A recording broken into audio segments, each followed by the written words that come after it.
Ya, selamat malam. Assalamualaikum warahmatullahi wabarakatuh. Suara saya bisa didengar, Pak?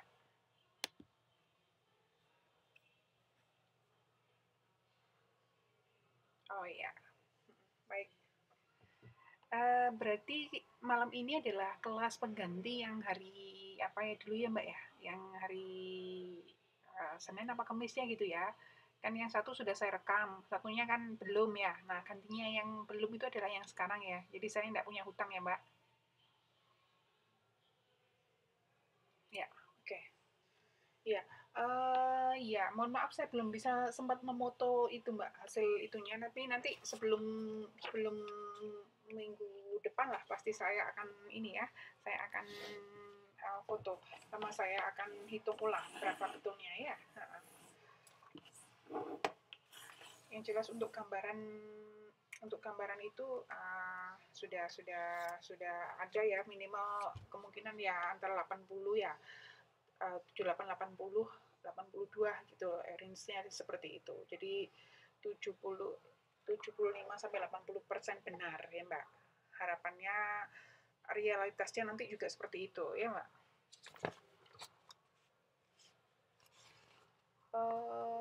Iya, sambil menunggu yang lain, malam ini kita akan bahas soal yang kemarin sudah saya upload ya, yang tahun 2014 2015.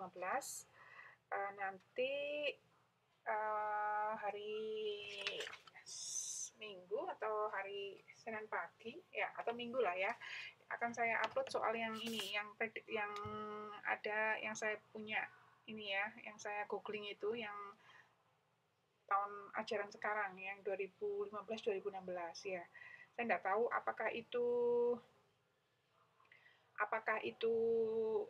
memang memang yang sudah diujikan ataukah prediksi, tapi nampaknya ini meskipun prediksi tapi mungkin sama, mungkin kurang lebih sama dengan hari hanya gitu ya. Jadi minimal untuk kita punya pandangan lah tingkat kesulitannya seperti apa ya, mirip-mirip itu untuk yang SMK ya, sekolah menengah kejuruan ya. Jadi kurang lebihnya mungkin tingkat kemiripannya ada ya, beberapa persen gitu harapan saya. Iya, ini teman-teman belum pada datang ya Mbak Ayu.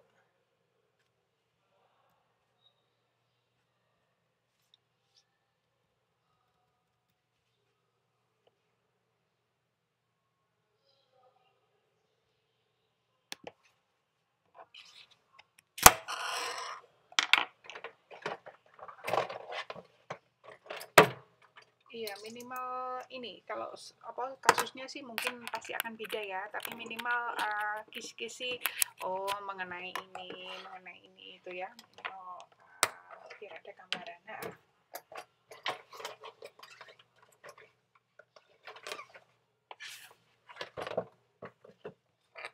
Berarti nanti yang jam kedua pun kosong ya, Mbak?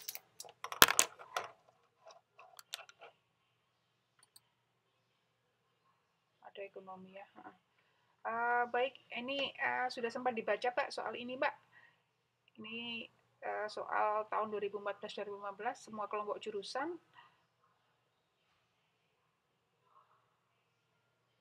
Loh, kok jam 9 sampai 10.30?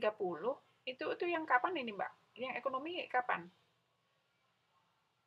Oh, ya. Untuk yang malam ini saya set 75 menit, Mbak. Jadi mungkin nanti selesai jam 10.15 ya. Selesainya soal ini kita bisa selesaikan. Baik, sambil menunggu yang lain. Mbak Ayu sudah sempat baca-baca belum yang soal ini, Mbak? Nomor satu apa itu?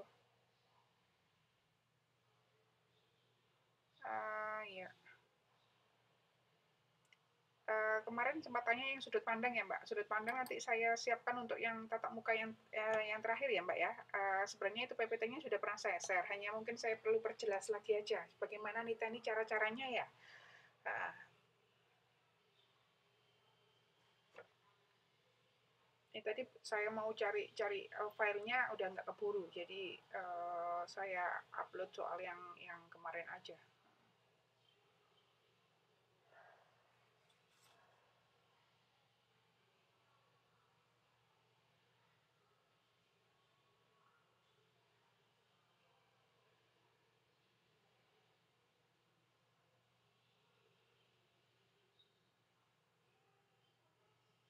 Iya, nomor 1 apa Mbak? Betul, daerah pelindungan untuk melestarikan tumbuhan. Namun ada baiknya kita sedikit tahu ya. Ini kebesaran apa enggak ini Mbak? Begini, apa terlalu kecil? Ya, ini kan memang bicaranya mengenai cagar budaya ya. Cagar budaya kalau dalam paragraf ini ya, memang artinya adalah daerah pelindungan untuk pelestarian tumbuhan maupun binatang ya, seperti itu. Kalau tempat pameran benda-benda yang patut mendapat perhatian namanya apa, Mbak?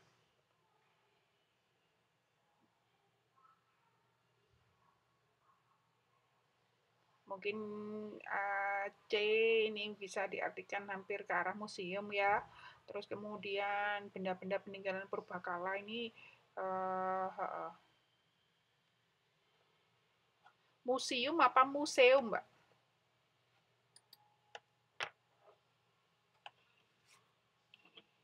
Yang baku museum apa museum?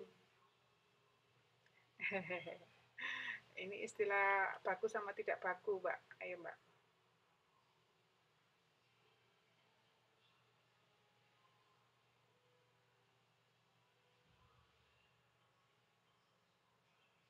Museum apa museum?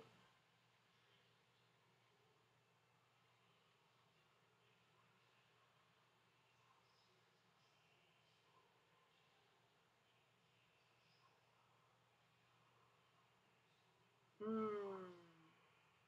Kalau museum itu yang ya ini Mbak nggak lazim ya. Museum itu yang nggak lazim. Pakai ya museum. Betul, yang terakhir ini yang benar. Kalau ini ya, kalau kita menemui arti kata cagar ya cagar, tapi konteksnya nggak seperti ini ya, konteksnya nggak seperti ini, atau istilahnya cagar secara kamus bahasa Indonesia ya, kamus besar bahasa Indonesia, artinya itu bisa jadi A dan B. Ya, ini arti aslinya. Cagar itu adalah barang yang dipakai sebagai tanggungan utang atau panjer atau uang muka. Itu arti kata cagar yang lainnya. Ya, jadi arti kata cagar kalau nanti Anda merujuk pada kamus besar ya bahasa Indonesia itu jangan heran kalau artinya itu juga ini ya. A dan B ini adalah arti kata cagar juga ya. Tapi pada konteks ini ya cagar memiliki arti lain, makna lain yaitu daerah pelindungan ya. Iya, waalaikumsalam. Iya Mbak, kalau seperti ini jelas artinya ini. Tapi secara kamus bahasa makna lainnya dari cagar itu adalah ini. Jadi misalnya begini, ada soal begini, ada kalimat begini. Uh, sebagai sebagai cagarnya saya memberikan ini 2.000 rupiah. Nah begitu. Jadi kayak panjernya gitu. Ini saya sita sebagai cagar ini sebagai cagar hutang kamu ke saya. Nah seperti itu. Ya betul Mbak Dwi. Nomor 1 D. Tapi arti kata lainnya cagar jangan heran ini A dan B ini arti kata lainnya. Makanya kenapa di sini pun soalnya dari soal seperti ini kita kan pasti akan memilih D ya. Tetapi ini kok muncul lah ternyata secara arti kamusnya, arti kamus besar bahasa Indonesia itu adalah yang A dan B. A dan B ini juga artinya ya dilingkari ya Mbak. Oke. Nomor 2.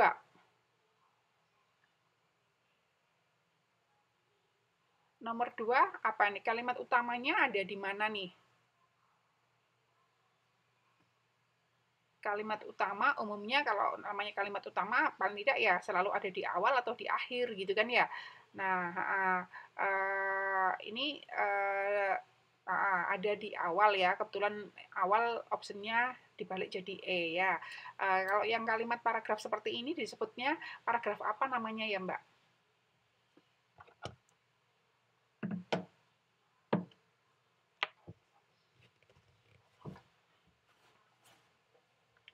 Deduktif apa induktif?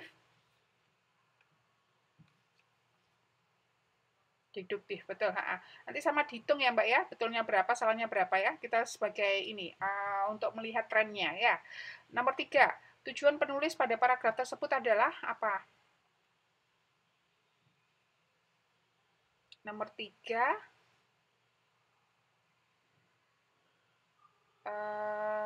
D, benar. Menghimbau ya, menghimbau masyarakat dan pemerintah untuk peduli pada kelestarian situs. Betul.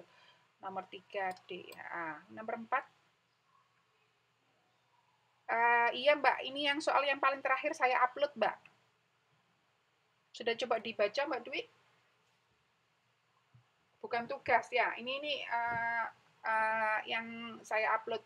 Nanti andai kata saya mengupload pun ya, ada beberapa masih stok soal saya yang terbaru itu kurang lebih masih ada 3 ya. Nanti saya upload lagi untuk latihan Anda mandiri. Nanti kalau yang nggak ada yang masih ragu bisa dikomunikasikan. Sama nanti yang akan kita bahas terakhir adalah yang soal yang 2015-2016 ya, itu juga akan saya upload di hari Minggu. Baik, nomor 4. Nomor 4 ini apa ya? Korupsi sepertinya telah mendarah daging. Ini bisa dilihat dari berbagai temuan kasus. Gagasan utama paragraf tersebut adalah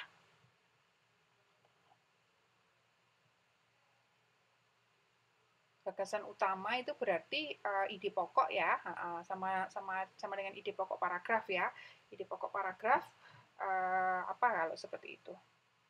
Nomor 4 apa ya, Mbak?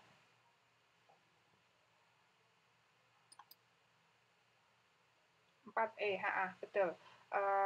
Kita identifikasi aja dari kalimat pertama atau kalimat terakhir ya untuk yang ininya ya. Berbeda kalau misalnya soal ini ditanya kesimpulan ya, berbeda.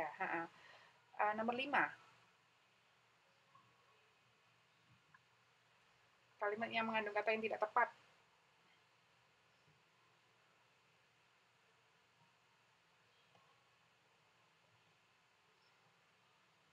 Nomor 5 apa?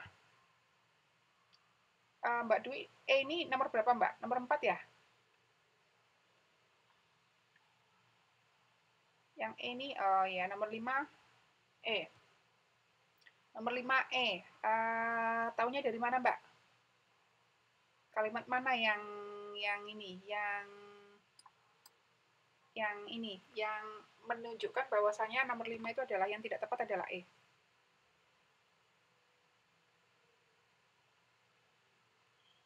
Hal ini disebabkan alokasi anggaran yang seharusnya bisa dioptimalisasi akan untuk pembangunan justru diselewengkan. Yang menjadi agak mencurigakan yang mana ini, kalimat nomor 5 ini? Bisa identifikasi Mbak Ayu? Yang mana?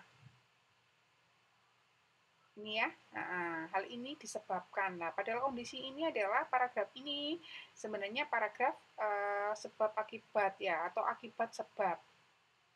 Yang benar yang mana? Sebab akibat atau akibat sebab? Ya, benar. Nomor 5E, Mbak. Benar, nomor 5E. Akan tetapi mana yang membuat Anda kok memilih E? Ini ya, kata ini ya. Hal ini disebabkan. Nah, kondisi ini, korupsi ini, ya kan ini hal ini kan mengarah ke subjeknya adalah ke korupsi ya, merujuknya ke korupsi. Korupsi ini bukan malah disebabkan, tapi malah menyebabkan ya. Sebenarnya kalau alokasi enggak salah Mbak, enggak ada yang salah. Ini loh, kalimat ini menjadi kurang tepat karena harusnya adalah hal ini menyebabkan alokasi anggaran yang seharusnya bisa digunakan untuk pembangunan diselewengkan ya, seperti ini. Jadi sama-sama memilih nomor 5, tapi ternyata ini Mbak ya, bidikan alasannya Mbak ya. Kalau yang seperti ini harapannya nanti juga bisa hoki Mbak. Jadi memilih yang itu tapi meskipun titik poinnya nggak kena sasaran nggak apa-apa, tapi jawabannya benar ya. Ini namanya seperti membidik apa ini ya Mbak, membidik anak-anak panah ya, itu sudah di lingkaran tapi tidak titik di titik tengah gitu, tapi masih dalam areanya. Susah masuk. Ya, kenapa? Apa karena fisiknya itu?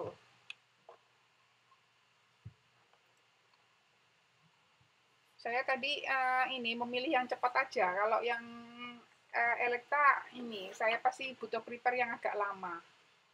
Limitnya ini 10 orang, Mbak. Limitnya ini 10 orang.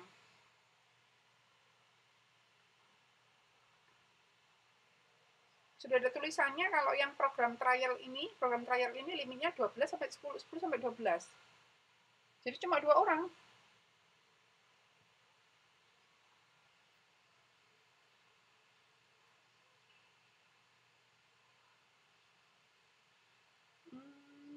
Begitu. Terus gimana ya? Ini teman-teman banyak yang mau masuk.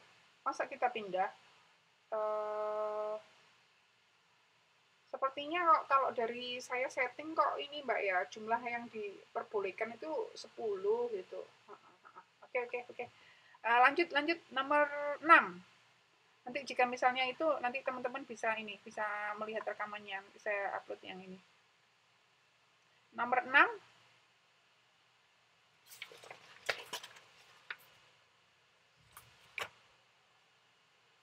Ini hikayatnya.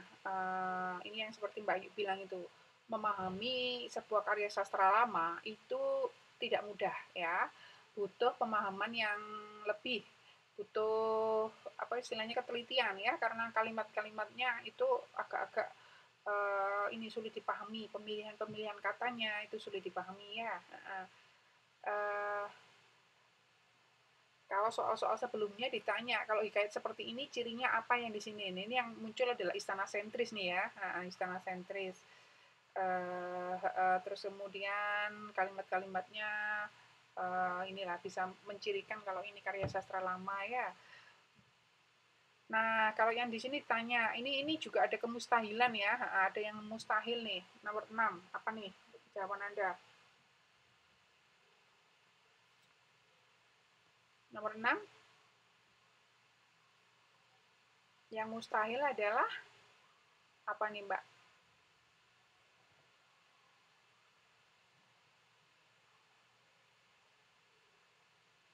Apakah pemilihan rajanya ditentukan oleh seekor gajah? Enggak ya, di sini enggak ngomong begitu. Di sini ngomongnya adalah bahwasanya hamba ini mendengar tatkala hamba lagi kecil dahulu perkataan mahrum yang tua itu, maka sabdanya mahrum itu, adapun akan negeriku ini, jikalau tiada lagi rajanya, maka hendaklah dilepaskan gajah kesaktian itu. Barang siapa yang berkenan kepadanya, ya itulah rajamu. Ya itulah raja olehmu, supaya sentosa dalam negeri ini.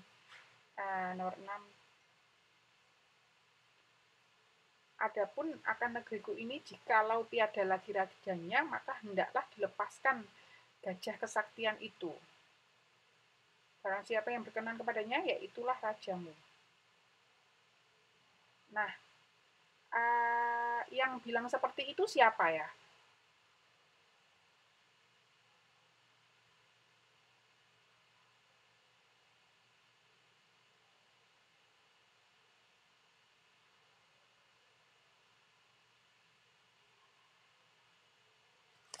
Uh, Yakin Mbak, D Mbak. Ini yang Mbak harus hati-hati ketika mencermati ini. Di sini kalau ditengarai adalah begini. Ini kan yang bicara di sini siapa? Menteri, ya kan? Terus kemudian ada menteri yang tua gitu juga, terus ada hulu balang gitu kan ya. Ini kita identifikasi dulu tokoh-tokohnya dulu ya. Menteri dan hulu balang. Kemudian di sini ini mendiskusikan, ini ada menteri, terus ada menteri tua juga, ya ada hulu balang ya.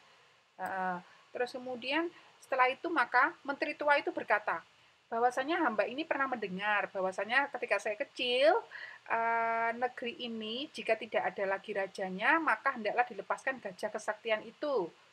Barang siapa yang berkenan kepadanya, ya itulah raja olehmu, supaya sentosa. Setelah didengar oleh sekalian menteri dan hulu balang itu, akan kata menteri itu, maka sekaliannya pun berkenanlah di dalam hatinya. Ini kan artinya yang ikut rapat di situ, berkenan apa tidak pada akhirnya menerima.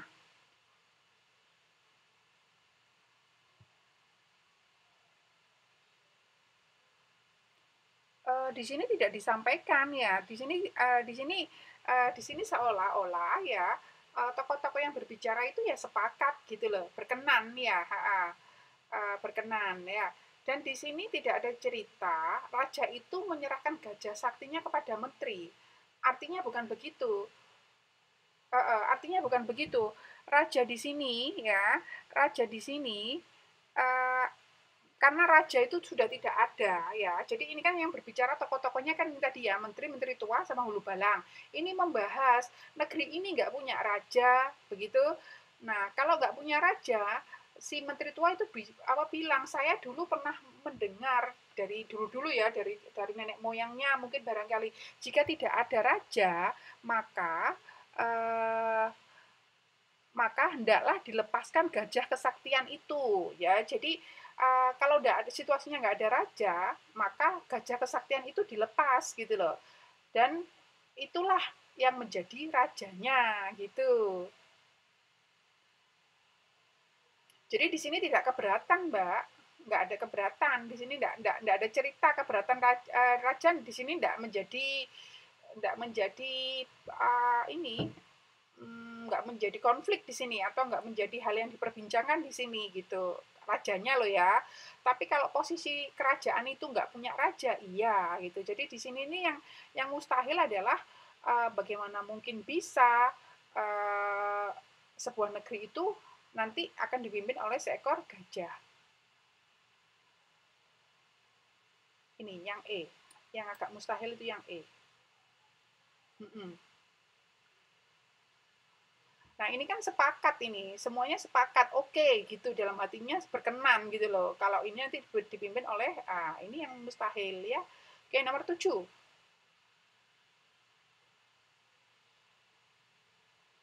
Nomor 7 apa? Nilai budaya yang terkandung dalam kutipan tadi apa? Uh, Yuk, kita agak cepat sedikit. Ini teman-teman benar-benar nggak bisa masuk ya, Mbak?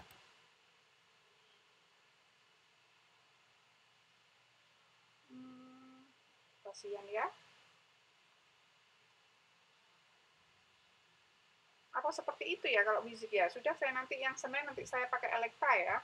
Jadi biar semuanya masuk. Mohon maaf ya, tadi saya nggak bisa prepare itu karena begitu datang saya langsung ini yang cepat ya, widget itu saya pikir nggak ada masalah karena dalam settingannya bisa sampai 10 orang gitu. Nomor 7, nomor 7 apa? Nomor 7A, benar.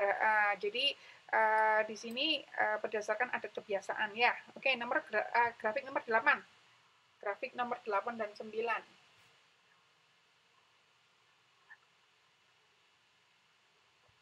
Ini kan kalau ada begini yang perlu dicermati adalah perhatikan dulu ini ya, X sama Y-nya bicara apa, terus kemudian perhatikan poin-poinnya yang di sini, kemudian pilih ya. Nomor 8 dari diagram tadi atau dari grafik tadi yang benar apa? Nomor 8 itu adalah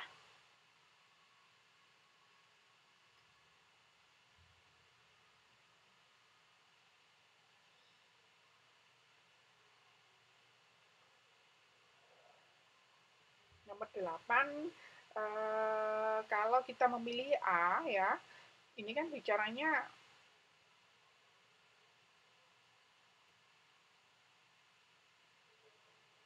ini ya, penanaman modal asing. Nah, berarti PMA. PMA tahun triwulan 1 ya. Nah, ini 107,7. Nah, salah kan ya? Ini kan PMDN ya 107 ya. Salah. Yang B Yang B, yang B itu, ya Mbak, yang B itu penyerapan tenaga kerja dari penanaman modal asing pada triwulan 1 lebih besar daripada triwulan 1 tahun 2012. Ini juga nggak pas ya. Nah, nanti kalau teman-teman lihat lagi dari berdasarkan tabel itu, maka yang benar yang mana ya? Ya, kalau yang ini yang analisa saya adalah yang C. Penyerapan tenaga kerja pada triwulan 1 tahun 2013 dari penanaman modal dalam negeri, ya, PMDN, lebih rendah.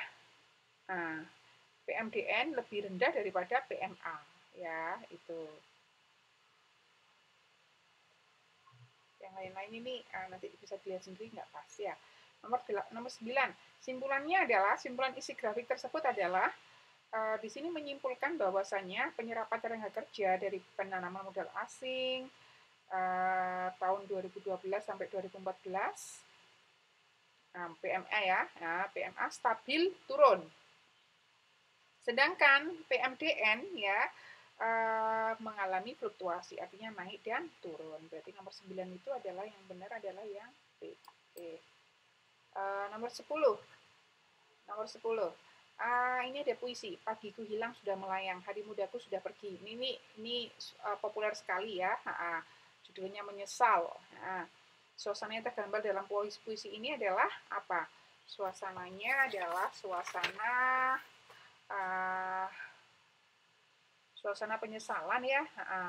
Suasana penyesalan. Sehingga kalau suasana penyesalan itu yang ada adalah sedih ya. Yang ada adalah kesedihan.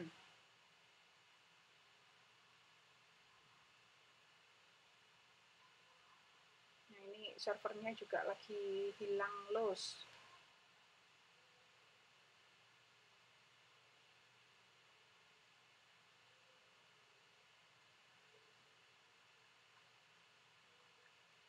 Ya, nomor 10 itu adalah yang benar adalah D ya. Sedih. Oke, nomor 11. Makna kata petang itu adalah apa? Di situ kan ada ini ya. Hari mudaku sudah pergi, sekarang petang sudah membayang. Artinya masa muda sudah berlalu, sekarang tinggal masa tua. Ya.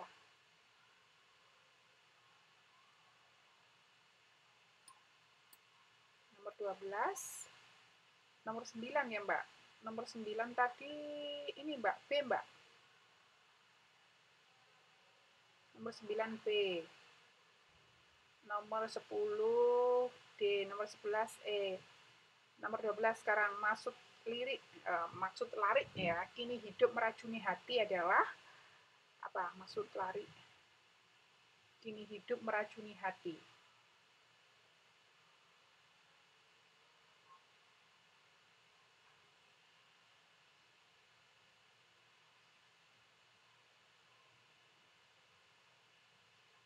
Nomor 9 tadi ini udah, Mbak. Sudah, Mbak. Nomor 9 B, Mbak. Nomor 9 B. Ya, ini kesimpulannya. Benar nggak, Mbak Dwi jawabnya? Nomor 12. Ini ya, kini hidup meracuni hati. Kini hidup meracuni hati. Kini hidup meracuni hati. Kan ini intinya kan begini. Ketika semasa muda ya, ketika semasa muda itu sudah berlalu, sekarang petang itu sudah membayang. Artinya masa tua ya, masa tua itu sekarang sudah di depan mata gitu loh. Batang usia sudah semakin banyak. Dia lalai ketika di masa mudanya, lengah di masa mudanya juga ya. Kini hidup meracuni hati, miskin ilmu miskin harta. Kini hidup meracuni hati. Kira-kira apa nih yang paling tepat? Apa nih yang paling tepat? Hidup di masa tua dengan penyakit hati yang didera pasti salah. Ya, ini salah. Terus kemudian hidup yang penuh dengan pemikiran negatif karena hati telah teracuni. Ini juga salah ini, Mbak. Ini juga nggak benar. Ini nggak benar. Yang seseorang yang memaknai hidup selalu bersedih hati. Nomor 12 Mbak Tri jawab E. Iya, hidup dengan penyesalan. Nah, hati-hati, Mbak. Jadi, nampaknya ketika memaknai puisi-puisi serta karya sastra ini cenderung ini ya, Mbak, kadangkala kurang pas ya. Jadi, ingat kalau pada puisi di sini pasti ini maknanya yang di sini adalah makna konotatif ya. Sehingga kalau kita disuruh untuk maksudnya apa, kita harus mencari makna yang denotatif gitu. Ah, ah, ah, ah. Kita harus mencari makna yang denotatif. Denotatif itu apa? Uh, Artinya adalah implikasinya, analoginya gitu. Kalau yang ini penyesalan sekarang tidak menjaga kesehatan organ tubuh, ini makna yang artinya hati di situ kan bukan hati organ hati gitu bukan ya, tetapi adalah seperti kayak jiwanya gitu ya. Oke, nomor 13. Nomor 13 ini kalimat yang tepat untuk melengkapi dialog yang rumpang. Nah, ini ada drama ya. Uh, Gerah? Enggak. Dibuka ya jendelanya biar sedikit segar. Tidak, jangan gitu ya. Dia intinya bertahan kekeh, jangan dibuka. Terus kemudian ini ngomong apa sehingga orang berikutnya bilang jangan kataku. Nah, seperti itu. Nomor 13 adalah 13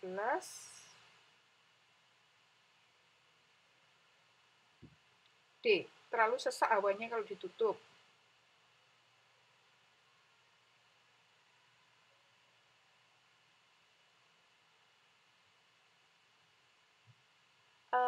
Kenapa pilih D? Yang E jelas salah ya. Nah, yang E ini jelas salah. Ini jelas salah. Ini jelas salah. Nah, ini yang agak-agak ini ya, agak-agak di antara dua pilihan itu adalah A dan E. Coba, ini kan bilang dibuka ya jendelanya biar sedikit segar, tidak, jangan, kan gitu ya, tidak, jangan, gitu ya. Terus kemudian coba kita isi jika misalnya kalimatnya yang betul ini, yang A. Tetapi ini gerah sekali, Pak. Jangan kataku, kembalilah kau. Nah, seperti itu ya. Atau kalau misalnya kita isi begini, dibuka ya jendelanya biar sedikit segar. Tidak, jangan. Terlalu sesak hawanya kalau ditutup.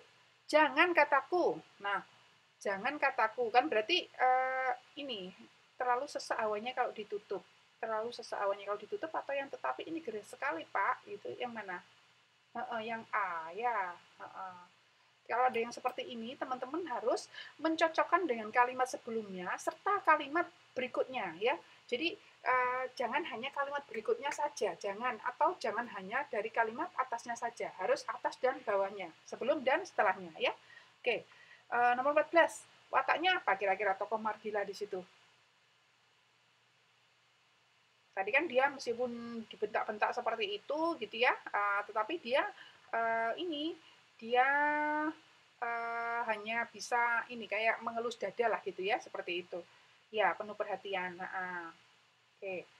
Tuh, nomor 15. Konfliknya adalah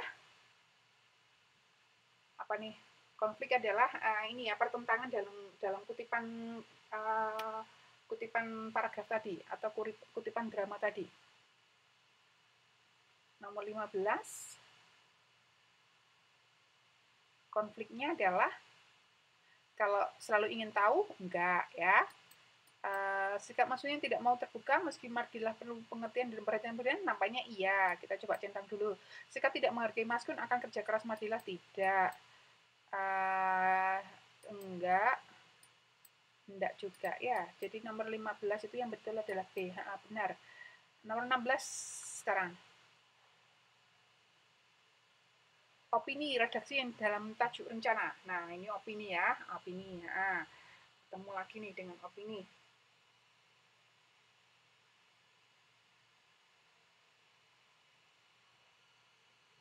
Kalau melihat seperti ini ya, tajuk rencana ya, tajuk rencana, maka di sini ada kalimat-kalimat fakta dan ada kalimat-kalimat opini. Tapi yang di sini ditanya adalah secara keseluruhan. Nah, ini ya. Jadi secara keseluruhan yang mewakili 3 paragraf ini, gitu ya. Maka opini redaksi adalah apa?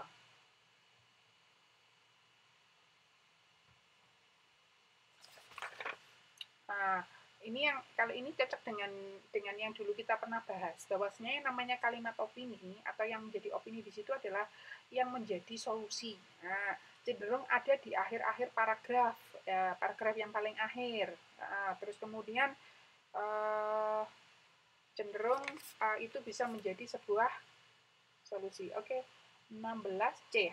Benar sekali. Nah, itu analisanya udah betul ya, teman-teman. Oke. Yang lain-lainnya adalah fakta ya.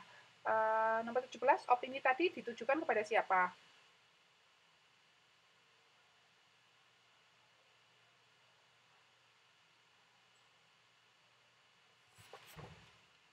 Tujuh belasnya uh,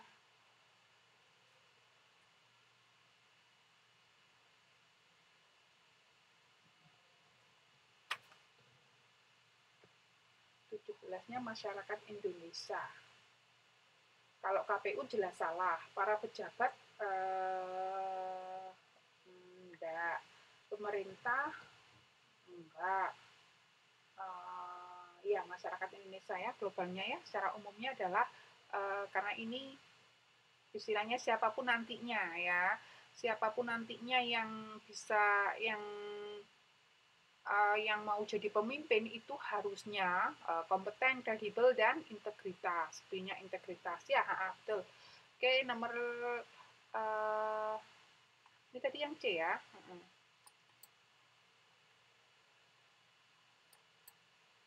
Nomor 18 sekarang. Nah, ini gurindam lagi, ketemu gurindam lagi. Ayo, dulu sudah pernah dibaca belum gurindamnya?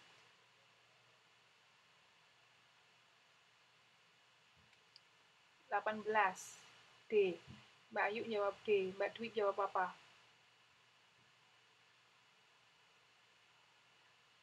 Nah, D juga. Iya. Ini loh ya, yang membuat seringkali menjebak itu ya. Itu kan dua baris ya, dengan Bapak hendaklah hormat agar dirimu selalu selamat. Kan cuma itu informasinya ya. Ya, hanya itu informasinya. Kita nggak pernah tahu apakah maksudnya itu adalah dengan hormat nanti akan mendapatkan restu sehingga akan dilindungi oleh Tuhan. Itu interpretasi. Ya, itu interpretasi. Atau tidak semuanya berpikir begitu. Kenapa kok harus hormat pada Bapak biar selamat? Ya karena orang tuanya akan mendoakan. Nah, kan bisa jadi begitu. Jadi sebaiknya kalau yang seperti itu jangan pilih yang multi interpretasi ya, yang memang sesuai aja dengan teks itu gitu. Jadi apa kira-kira?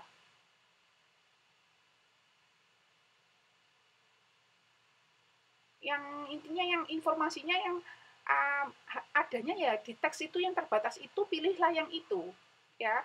Jadi kalau 18 itu memang sepertinya D itu iya, tapi saya kok nggak berani memilih itu karena apa? Karena uh, itu terlalu interpretasi kita gitu ya. Iya Mbak A. Jadi keselamatan seorang anak terletak pada rasa hormatnya pada bapak. Nah itu mau tidak mau ya hanya kalimat itu sebenarnya yang ini. Yang B pun ya kunci keselamatan seorang anak di tangan bapak. Enggak, ya itu enggak ada bilang begitu-begitu. Rasa hormat seorang anak pada bapak akan menyelamatkannya. Itu sebenarnya betul, tapi itu ada dari kecelakaan. Nah itu yang membuat salah. Nah, sebenarnya C ini hampir mendekati maknanya, tetapi ini ada karena ada kata dari kecelakaan. Nah, ini yang menyebabkan salah ya. Ini salah. Seorang anak ya ini jelas enggak ya. Jadi kalau ada yang seperti ini, pilihlah yang sesuai teks saja. Jangan kita berinterpretasi lain ya. Jangan kita berinterpretasi lebih maksud saya ya. Oke, nomor 19 dan 20. 19 dan 20. Tokoh Taufik Ismail. Nah, apa nih yang patut diteladani?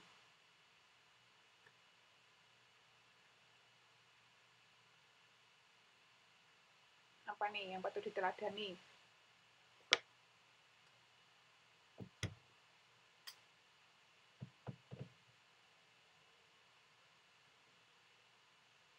Keteladanan ya. Kalau ditanya keteladanan, di di situ yang menjadi nuansa yang sering sekali diulang-ulang apa dalam paragraf itu? Itu artinya adalah penekanan ya. Kalau maknanya penekanan berarti itulah yang mungkin pertanyaan jawaban yang dimaksud gitu. Kalau dalam paragraf itu ya di situ dia bilang ini kan kalau paragraf 1 bicara mengenai dia dilahirkan di mana gitu kan, tumbuh dari keluarga guru seperti itu, ia bercita-cita menjadi sastrawan, kemudian sempat sekolah di sini kan gitu ya. Oke, itu paragraf 1. Kemudian paragraf 2, sewaktu kuliah ya ia menjadi ketua senat, menjadi dewan mahasiswa. Waktu di Bogor menjadi ini menjadi guru ya. Terus kemudian selain itu ia juga menulis di berbagai media. Ia ikut mendirikan DKJ dan menjadi pimpinannya, menjadi direktur, menjadi rektor, menjadi manajer hubungan luar negeri, menjabat ketua dewan. Nah, berarti itu apa? Nah, betul, 19C, betul, betul Mbak. Jadi itu ya, mana yang menjadi penekanan, kok dia terus dijebarkan terus. Nah, itu berarti itu yang kita pilih ya. Oke, betul. Nah, oke, nomor 20. Nah, ini ada di teks kalau yang ini. Mengapa dia diberhentikan sebagai dosen di IPB? Karena ia ikut menandatanganinya. Kalau yang seperti ini harus benar jawabnya ya, harus benar jawabnya. Jadi kalau misalnya soal seperti ini dan Anda keliru gitu sayang ya. Keliru kalau untuk yang kayak tadi multi interpretasi mungkin oke gitu loh. Nomor 21 apa?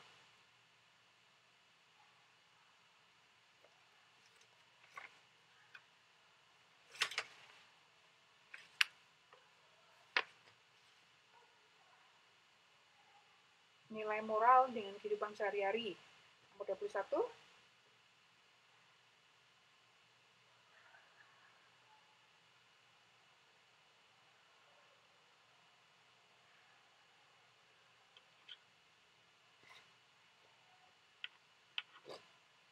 Nomor 21 apa ya, Mbak? Di situ ditanya mengenai nilai moral.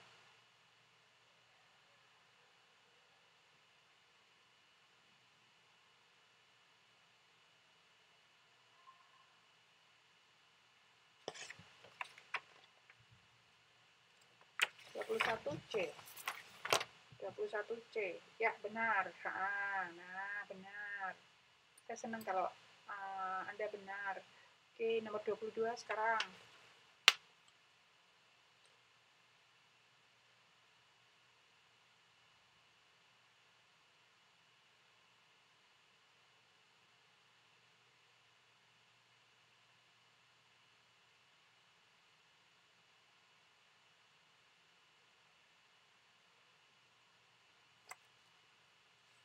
Nomor 22 apa? 22D. 22D, betul. Udah gak usah kita bahas ya kalau seperti ini. Dia intinya serakah ya, maunya mengambil nama orang lain tapi dia yang dapat untung ya. 23. Oke.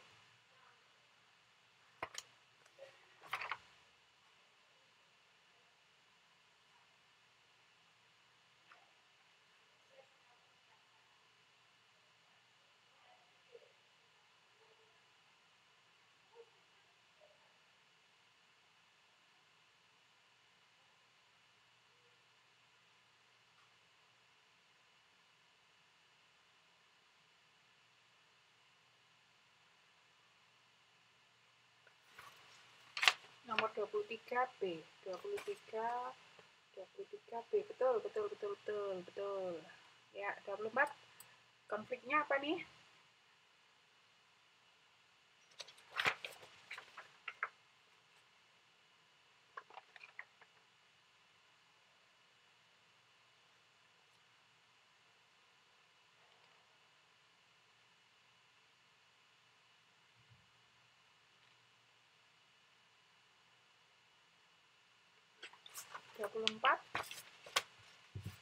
Dua puluh empat apa itu? Konfliknya apa?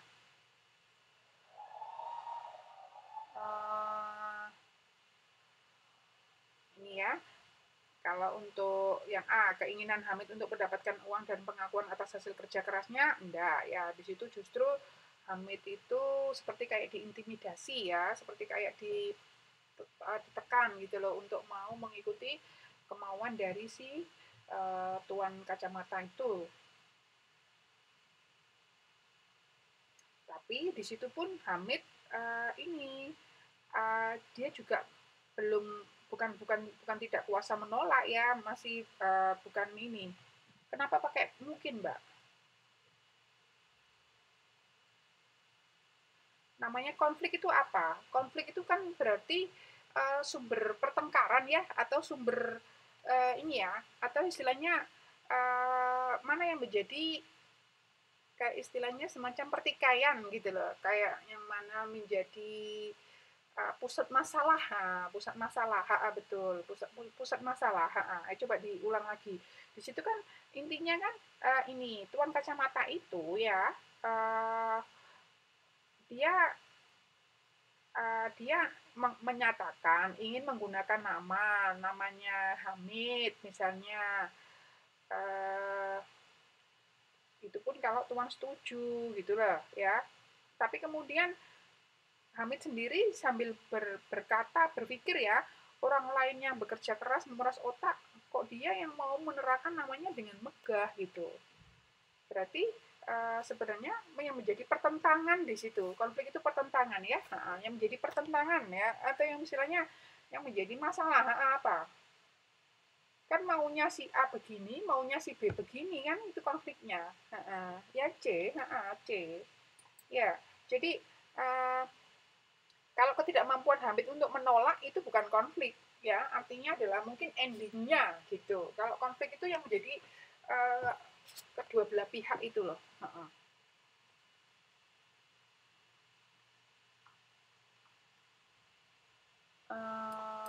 25, 25 apa 25?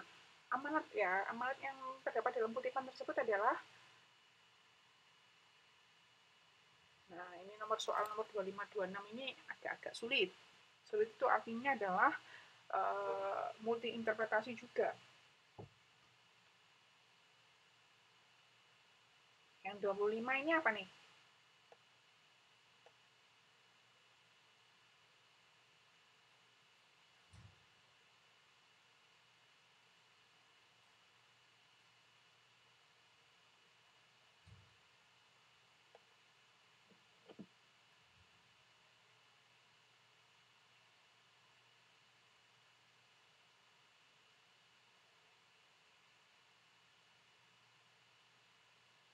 Apa nih? Nomor 25. Nomor 25 D. Amanat itu kan pesan ya, Mbak ya. Ya, sekilas 25D itu betul juga. Awalnya saya juga berpikir begitu. Di sini kan ceritanya kan orang tua ya yang mengantarkan anak ketika mau sekolah kan begitu ya. Sementara ini bukan hal yang lama, bukan hal yang sebentar gitu loh, lama. Nah, jadi ceritanya itu kan dimulai dari ini orang tuanya. Kalau dari aspek yang D, tuntutlah ilmu meski harus berjauh dengan orang-orang yang disayangi, itu dari sudut pandang si anak ya. Tapi kalau dari cerita itu lebih menekankan si ibu ya, si ibu yang lagi mengantarkan anaknya. Mbak Ayu sampai jauh 2 kali ya, Mbak. D sama E.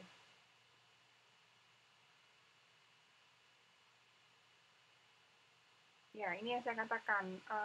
Iya, tingkat kesulitannya sulit ini, tinggi ini yang untuk nomor 25 dan 26. Coba Mbak coba apa jawabnya nomor 26. Itu juga ini agak ambigu juga.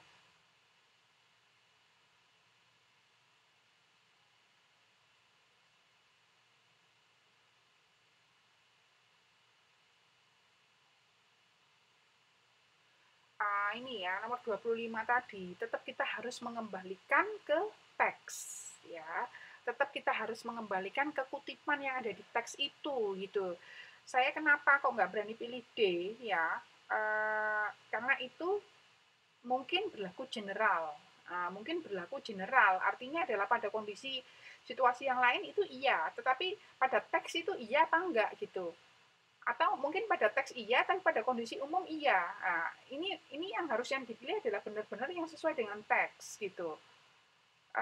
D dan E itu terlalu umum artinya adalah ini ya berlaku pada kondisi umum lah. Nah, kalau kondisi seperti itu ini, kalau kalau analisis saya itu adalah kalau sesuai dengan kutipan betul ya, itu adalah sudut pandangnya itu adalah dari ibu ya, dari orang tua yang mengantarkan anak sekolah. Jadi sekolahnya di mana? Di luar pulau lah. Jadi uh, saya menganalisisnya kok B gitu. Orang tua hendaknya memberi kesempatan kepada anak untuk bersekolah di tanah rantau. Itu mungkin berbasis teks sekali gitu. Karena ini kan ceritanya si ibu kan memang mengikhlaskan ya, mengikhlaskan anaknya untuk sekolah ke tanah Jawa, ke Jawa gitu loh. Sementara untuk bertahun-tahun juga bukan perkara gampang ya begitu ya. Jadi analisa saya ya, mudah-mudahan ya ini ya ndak keliru juga, itu adalah yang B. Prinsipnya kalau teman-teman begini menghadapi soal begini selalu kembalikan ke teks ya, jangan mengambil uh, yang berlaku general gitu. Itu cirinya kalau dari itu saya lihat begitu, ciri-ciri dari soal-soal bahasa Indonesia itu begitu. Harus berbasis teks sekali. Nomor 26 sekarang. Nomor 26 apa ya?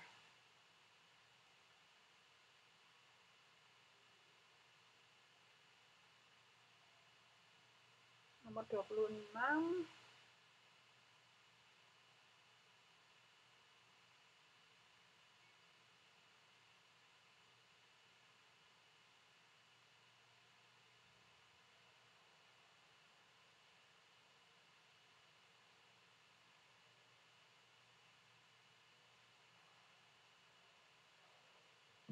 26C. Tegar, betul.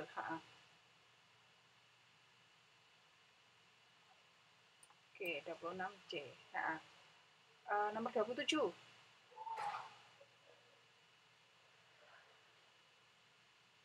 Nomor 27 uh, nomor 27 apa nih? Ya, ini yang kemarin Mbak Dwi tanya ini puisi kontemporer nih. Apa nih puisi kontemporer? Ini ilmu baru ya. Nanti kalau ketika menghadapi soal yang seperti ini, teman-teman jadi ada pengalaman baru.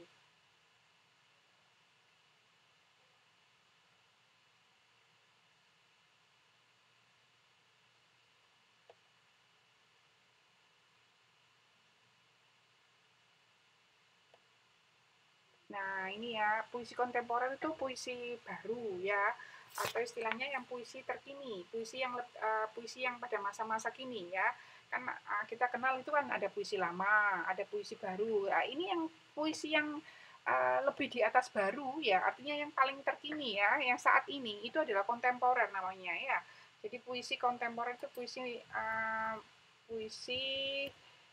masa kini ya, puisi masa kini atau istilahnya adalah puisi uh, yang eranya itu adalah melewati era masa baru ya, puisi masa kini ya, yang bernada kekinian gitu.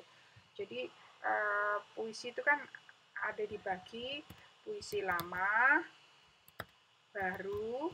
Nah, ini sebenarnya hanya ini aja, puisi lama dan baru ya. Nah, kontemporer letaknya itu adalah setelah dari baru, letaknya adalah uh, setelah edisi baru lah, setelah zaman periode baru.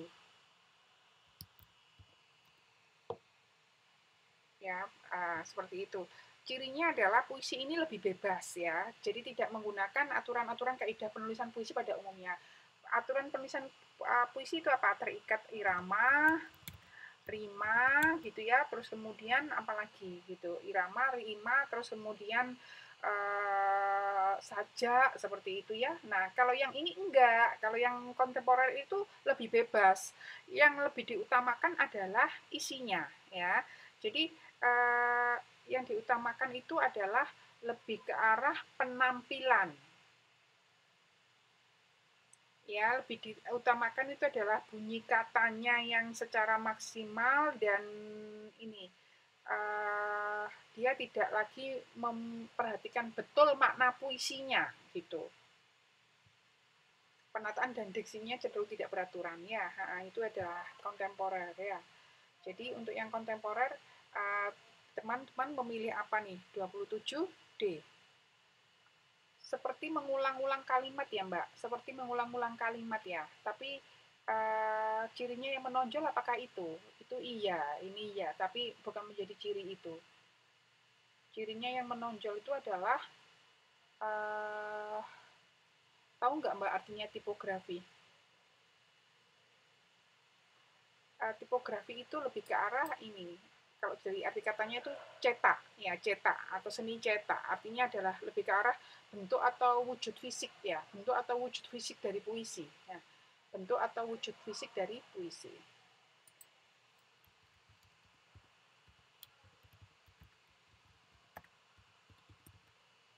Bentuk atau wujud fisik dari puisi ya.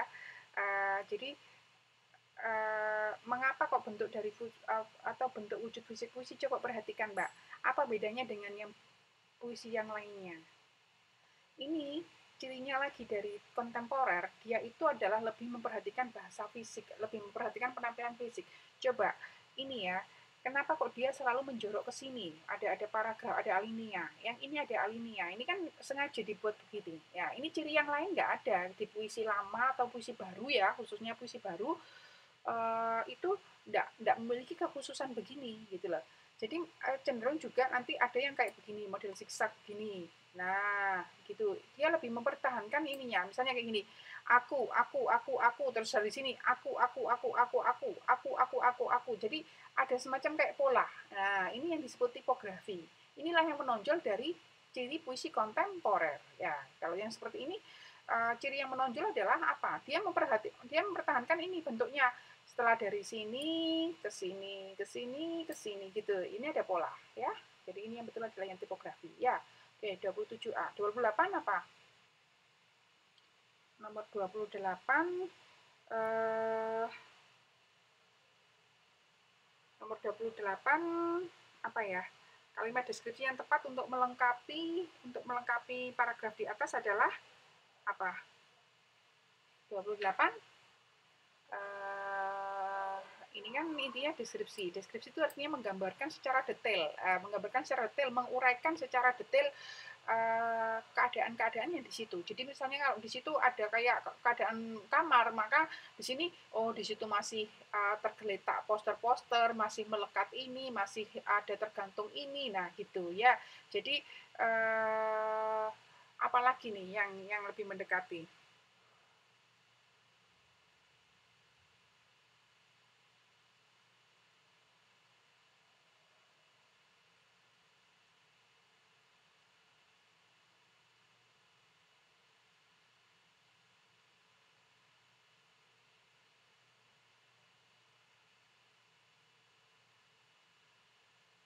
Apa nih? Nomor 28 A. Nah, ini yang teman-teman jangan terkecoh. Ini kan deskripsi.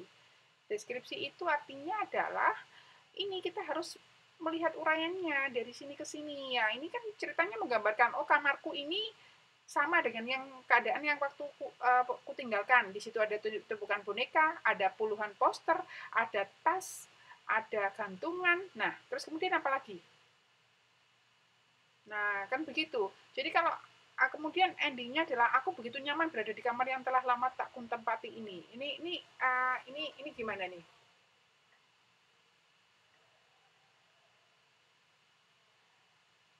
Karena itu yang diminta kalimat deskripsi. Nah, yang C, Mbak. Yang C, yang lebih dekat adalah yang C. Jadi seperti ini, seperti ini, seperti ini, seperti ini. Namun aroma dalam kamar ini masih menggambarkan kamarku itu begini gitu. Ya.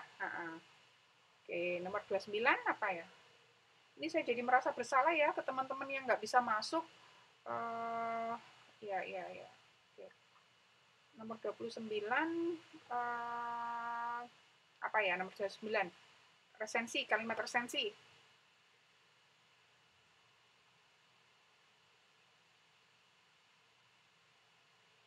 C ya Mbak?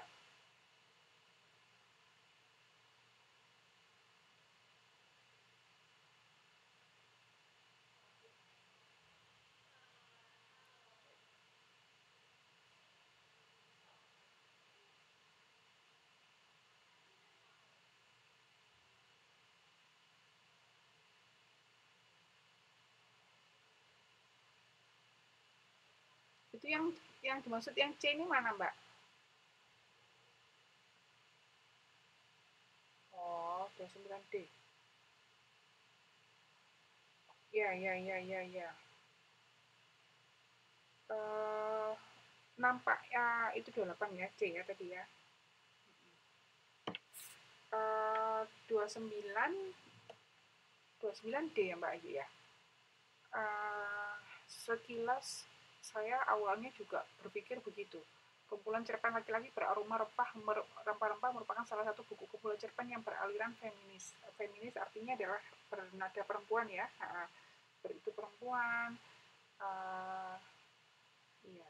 Tetapi uh, itu juga kesimpulan kita, Mbak. Itu juga kesimpulan kita. Feminis itu adalah perempuan, perempuan, perempuan, begitu. Tetapi kalau yang ditanya berdasarkan kutipan itu apa ya? Ini kan ditanya kutipan, di sini nggak menyampaikan ada feminis gitu. Yang ada adalah sudut pandang seorang wanita seperti itu ya. Jadi saya hanya berani pilih yang ada di teks itu ya. Jadi A. Ya analisa saya ini memang antara A dan D memang. Nah tapi saya nggak berani memilih feminis karena di sini itu penyimpulan kita gitu ya. Kalau penyimpulan paragraf di situ cuma ngomong sudut pandangnya dari sudut pandang perempuan ya. Jadi mungkin alangkah mungkin lebih baik jika di itu kan pada teksnya Mbak. 29A ya. 30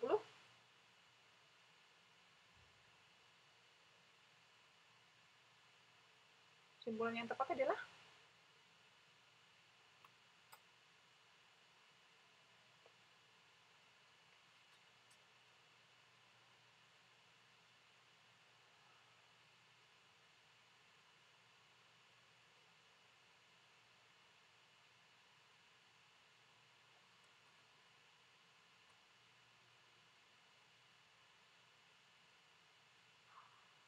nomor 30 ini yang dari premis umum sama premis khusus kesimpulannya apa? Jika A adalah B, terus kemudian premis khususnya C itu adalah A, maka kesimpulannya adalah C itu adalah B ya. Kesimpulannya C adalah B, maka yang benar adalah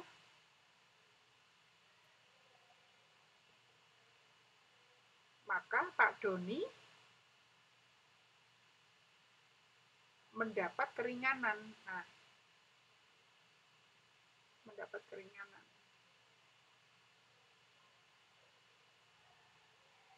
Nah, premis umum yang amanah, semua pasien kurang mampu. Nah, ini. Terus bisa mendapat keringanan, ini beda ya.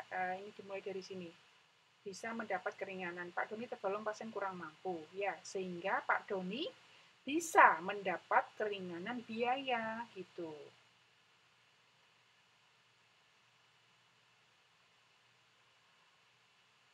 Ya, jadi ikuti yang di sini saja, Mbak. Ikuti yang pola yang di sini aja. Ini kan premis umumnya adalah A ini ya, semua pasien kurang mampu. Ya, semua pasien kurang mampu. Ini. B, bisa mendapat keringanan biaya berobat dengan Jamkesmas. Ini Pak Doni, nah ini Pak Doni ini C ya, tergolong pasien kurang mampu. Ini kan C sama dengan A ya. Kemudian kesimpulannya apa? Kesimpulannya adalah C itu adalah B. Berarti dimulai dari kata apa B-nya? Bisa. Berarti Pak Doni bisa mendapat keringanan biaya berobat. Nah, Pak Doni bisa mendapat keringanan biaya berobat dengan menggunakan kartu Jamkesmas. Betul. Iya. Ini pun sekilas betul. Sekilas betul ini karena ini tergolong pasien kurang mampu, tapi kalau secara rumus enggak, ya hanya ini aja ya. Jadi sesuaikan dengan rumus itu ya. Jika A adalah B, premis khususnya adalah C adalah A, maka kesimpulannya adalah C itu adalah B ya. Oke. 31. 31 apa 31? 31 adalah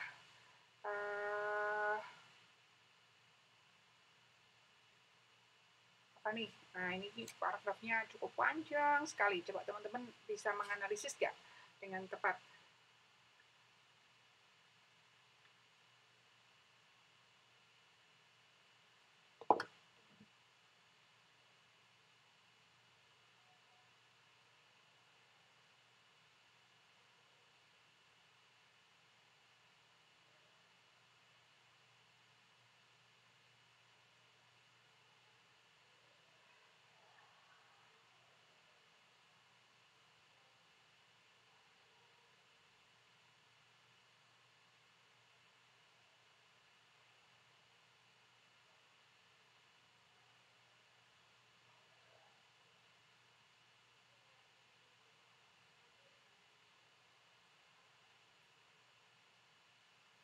Nah, apa nih 31? 31 itu nanti setelah teman-teman baca, maka di situ adalah kritiknya atau hal-hal yang mungkin nggak ini ya, yang menjadi istilahnya sayangnya gitu, yang menjadi kalimat kritiknya gitu ya. Kalimat kritik di sini adalah bicara dari sekian banyak yang sudah bagus ini, tapi dia, nah begitu, itu kalimat kritik ya. Jadi hal-hal yang mungkin perlu diperbaiki gitu loh.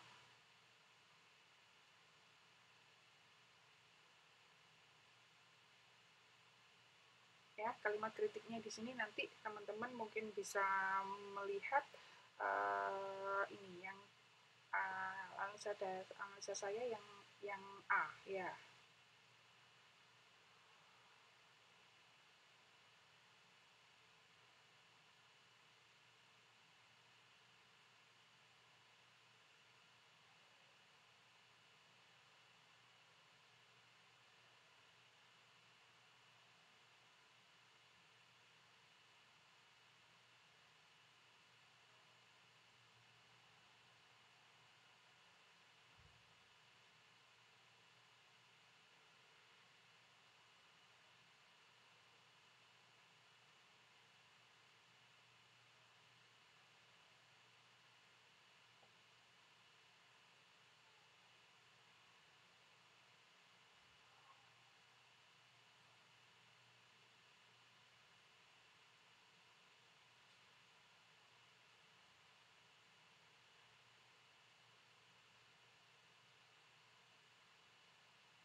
Apa nih? Nomor 32. Betul, 31 A, 32, 32 A betul. 33, 33, ya 31, 32 A, 31 A, terus kemudian 33, 33 ini ya kalimat simpulan. Nah, kalau kalimat simpulan, ayo nih coba teman-teman gimana nih? Kalau itu simpulan itu berarti bisa diambil dari kata kuncinya dan harus mewarnai seluruh paragraf. Ya. 33 apa ya?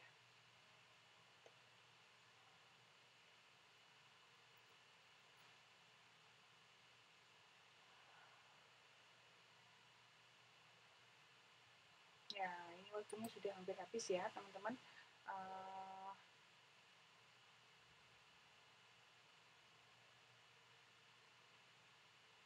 Apa nih, nomor 33, nomor 33 nanti mungkin bisa dicermati kembali ya.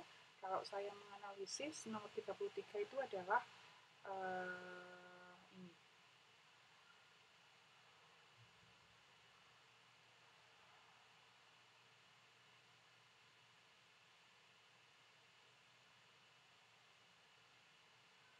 Ini kan bicara saja-saja yang ditulis generasi penyair ya, ini cukup baik gitu kan, kreatif gitu kan ya, hanya mereka masih membutuhkan kemampuan untuk mengasah kepekaan dalam memilih diksi dan metafora.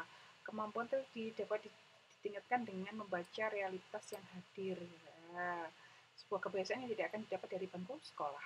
Kesimpulannya adalah Kalau ini jelas salah ya, yang hadir di lingkungan dan bangku sekolah, karena di sini tidak dapat didapat dari bangku sekolah ya. Kemudian kalau yang C, yang C, kreativitas penyair masa kini tercermin melalui karya yang teliti dalam memilih diksi dan metafora. Justru enggak, Mbak. Di sini mereka masih membutuhkan kemampuan untuk mengasah kepekaan estetis dalam memilih. Nah, ini karya yang justru kurang teliti mereka bisa dikatakannya. Enggak. Kemudian di sini diperoleh dari bangku sekolah, ini jelas salah. Kepekaan penyair masa kini mencerminkan kreativitas yang diasah melalui belajar di lingkungannya. Nah, ini betul, sebenarnya benar ini. Kepekaan penyair masa kini mencerminkan kreativitas, nah ini kan bicara, mencerminkan kreativitas yang diasah melalui belajar di lingkungannya. Tapi apakah penyair masa kini itu ini kreatif gitu loh? Nah, namun mereka masih membutuhkan ini. Menurut saya yang paling tepat adalah yang B, betul. Nomor 34, nomor 34 ini adalah apa nih? Ini C ya, faktor pendorongnya. Nah, nanti bisa dilihat ya teman-teman. Terus kalau yang ini nomor 35 ini adalah yang E. Nanti bisa dilihat ya. Nomor 36 ini adalah yang E. Nanti jika misalnya ada yang kita perlu diskusikan nanti di minggu depan coba kita itu ya, atau di chat di grup bisa. Nomor 37 itu yang D. Nomor 38 itu adalah yang A. 39 itu adalah yang D. Dan 40 ini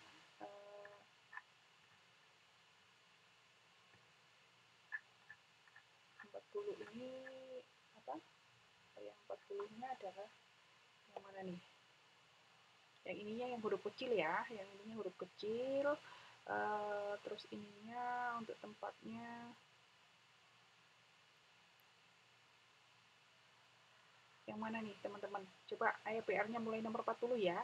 40 sampai itu coba dibaca sampai dengan 40, sampai 50 ya. Sehingga nanti di tatap muka yang berikutnya kita coba lebih cepat untuk membahas yang soal ini juga yang soal yang itu ya. Oke, baik. Nampaknya waktu sudah habis. Ini Mbak, sebenarnya bukan tugas ya, tapi harapan saya teman-teman membahas sebelumnya. Jadi pembahasan kita biar pembahasan kita lebih cepat gitu ya. Dan teman-teman jadi bisa mengukur ini ya, bentuknya berapa, kurangnya berapa gitu ya. Baik.